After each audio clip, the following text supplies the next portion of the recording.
નમસ્કાર મિત્રો, મારી ઉંમર 36 વર્ષની છે અને હું નાના ગામમાં રહું છું. મારા વારસાગતમાં ધંધો છે કુંભારનો.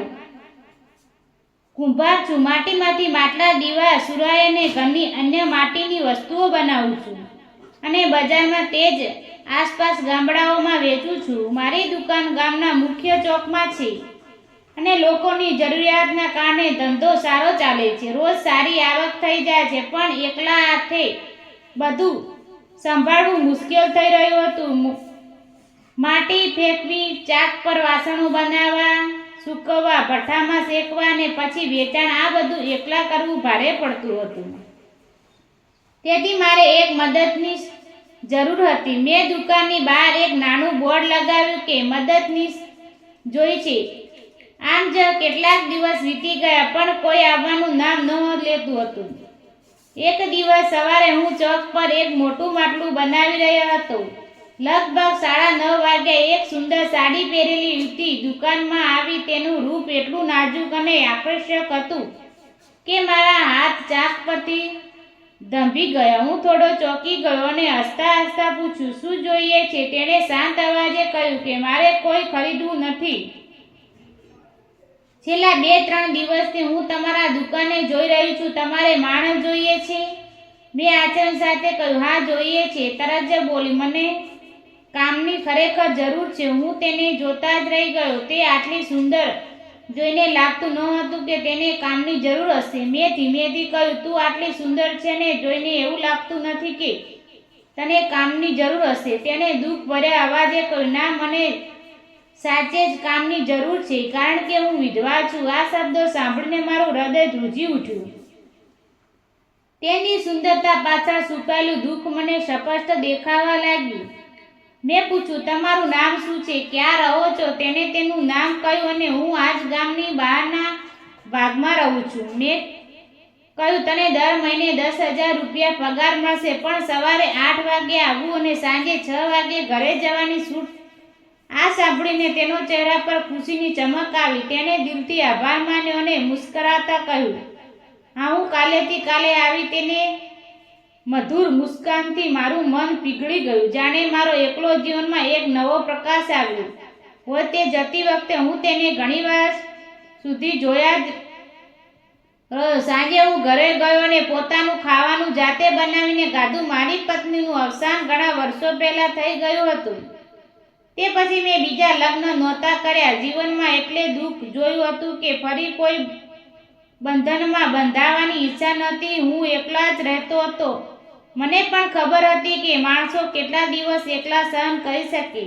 બીજે દિવસે સવારે મેં દુકાન ખોલી. બરાબર 8 વાગ્યે તે આવી ગઈ. તેની સમય નિષ્ઠા જોઈને મને ખુશી થઈ. મેં તેને બધું સમજાવ્યું, માટી કેવી રીતે ફેંકવી, ચાક પર વાસણો કેવી રીતે બનાવવા, સૂકવવાની જગ્યા ક્યાં છે, ભઠ્ઠો કેવી રીતે ચલાવવું, ગ્રાહકને કેવી રીતે વાત કરવી. હું સમજાવતો હતો અને અજાણ્યા તમારી નજર તેના માસૂમ ચહેરા પર અટકી જતી હતી. તેનું બોલવું પણ એટલું મધુર હતું કે શરૂઆતમાં 3-4 દિવસ તેને થોડી મુશ્કેલ લાગ્યું, પણ તે ખૂબ જ ઝડપથી બધું શીખી ગઈ.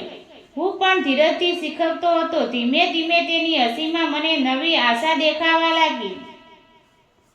મારી એકલતામાં એક નવો શ્વાસ આવ્યો. હવે ગ્રાહકોને આવે ત્યારે અમે બંને મળીને વાસણ વટાવતા, પેક કરતા. તેને આવવાથી મારું કામ ઘણું હસવું થઈ ગયું હતું. તેને આવ્યાને 2 મહિના થઈ ગયા હતા. તે ખૂબ જ મહેનતુ અને ઈમાનદાર હતી.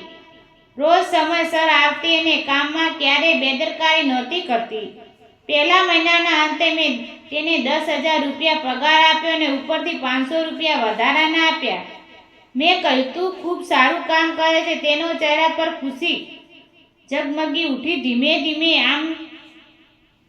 અમે બંને એકબીજાને વધુ સમજાવવા લાગ્યા. થોડી વાર વાતો કરવા લાગ્યા. તે રોજ ઘરેથી ડબ્બો લાવીને બપોરે અમે દુકાન પાછળ બેસીને સાથે જમતા. એકવાર મેં તેને મારું ઘર બતાવ્યું હતું, પણ તે ક્યારેય આવી નહોતી. એક દિવસ અચાનક મારી તબિયત બગડી. મને બધું ઊંધું લાગતું હતું. શરીર દુખતું હતું.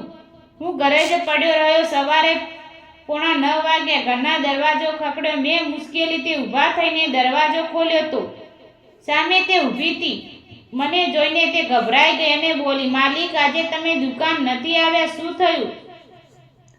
મેં થાકેલા અવાજે કહ્યું, તબિયત સારી નથી. તે તરત જ અંદર આવી મારા કપાળે હાથ મૂક્યો અને બોલી, તમને તાવ છે? તેને અવાજમાં ચિંતા સ્પષ્ટ હતી. તેણે નજીકના મેડિકલમાંથી દવા લાવી, પછી રસોડામાં જઈને મારા માટે ગરમ ગરમ ખીચડી બનાવી. તેની આ સંભાળ જોઈને મારી આંખો ભીની થઈ ગઈ.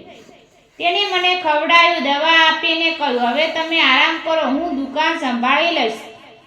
તે દિવસે મને ખ્યાલ આવ્યો કે તે મારી કેટલી ચિંતા કરે છે. તે આખા દિવસ દુકાન સંભાળી રહી હતી.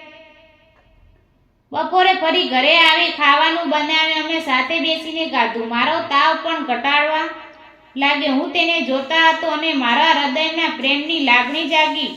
વાતચીત દરમિયાન તેણે પૂછ્યું, માલિક, તમે એકલા કેમ રહો છો? તમારું કોઈ નથી? મેં ધીમેથી કહ્યું, ઘણા વર્ષો પહેલા મારી પત્ની બીમાર પડી ગઈ અને ગુજરી ગઈ. માતા પિતા પણ નાનપણમાં જ ગયા હતા, તેથી હું એકલો જ રહું છું. પછી મેં તેને પૂછ્યું, તારા ઘરમાં કોણ કોણ છે? તેણે શાંતિથી કહ્યું, હું પણ એકલી જ છું. મારા લગ્ન 8-9 વર્ષ પહેલા થયા હતા. મારા પતિ મને ખૂબ પ્રેમ કરતા હતા, પણ ખબર સંગતમાં પડ્યો, નશાની આદત લાગી ગઈ અને એક દિવસ બાઇકનો અકસ્માત થયો. તે ગુજરી ગયા. ત્યાંથી હું એકલી જ રહું છું. આ સાંભળીને મને લાગ્યું કે અમારી પરિસ્થિતિ એક સરખી જ છે. બંને એકલા છીએ. બંનેના જીવનમાં દુઃખ છે. તેને ક્ષણમાં અમારા હૃદય વચ્ચે એક આકર્ષ દોરો બંધાયો. આમ 3-4 મહિના વીતી ગયા. અમારું મન વધુ નજીક આવવા લાગ્યું. આંખોમાંથી લાગણીઓ વ્યક્ત થવા લાગી. તેની સુંદરતા, તેની સાદગી, તેનું દિલ, બધું મને પોતાની તરફ ખેંચતું હતું. એક દિવસ સાંજે મેં કહ્યું, તમે આજે કામે આવતા 8 મહિના થયા. આ મહિનાનો પગાર ઘરે જતા પહેલા લઈ લેજે. મેં 5:30 વાગે દુકાન બંધ કરી આવી ગઈ. થોડી વારમાં તે આવી. મેં કહ્યું, બસ હું ચા બનાવું. પણ તેણે મુસ્કરાતા કહ્યું, તમે આરામ કરો, હું બનાવું છું. તેને મને માટે ચા બનાવી અને ચા પીતા હતા, એકબીજાને જોતા હતા.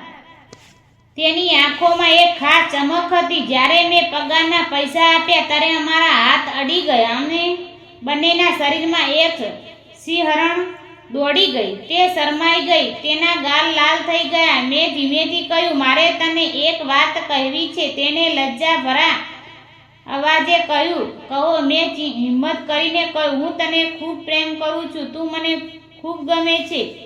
જો આપણે સાથે જીવન વિતાવીએ તો તને મંજૂર છે. તેને થોડીવાર ચૂપ રહી. પછી તેને આંખોમાંથી ખુશીની ચમક સાથે બોલી, હા, તે એક શબ્દો મારું જીવન બદલી નાખ્યું. આમ જ થોડા મહિના અમે એકબીજાને વધુ સમજવા પ્રેમ કર્યો અને અમે સાદા લગ્ન કરી લીધા. હવે અમે બંને સાથે રહીએ છીએ. થોડા સમય પછી તેણે એક દીકરાને જન્મ આપ્યો. તેને જોઈને તેની આંખોમાં આંસુ આવી ગયા. આજે અમારા સંસાર ખૂબ ખુશીથી ચાલે છે. હું માટીની વસ્તુ બનાવું છું. તેને ઘર અને બાળકની સંભાળ રાખે છે. ક્યારેક દુકાને પણ મદદ કરે છે. અમારું જીવન હવે પૂર્ણ થઈ ગયું. દુઃખની જગાએ ખુશીઓ લીધી છે. મિત્રો, આ વિડીયોને લાઈક કરો, શેર કરો અને ચેનલને સબસ્ક્રાઈબ કરવાનું ભૂલશો નહીં. ફરી મળીશું મિત્રો નવી વાર્તા સાથે. ત્યાં સુધી આવજો. ધન્યવાદ.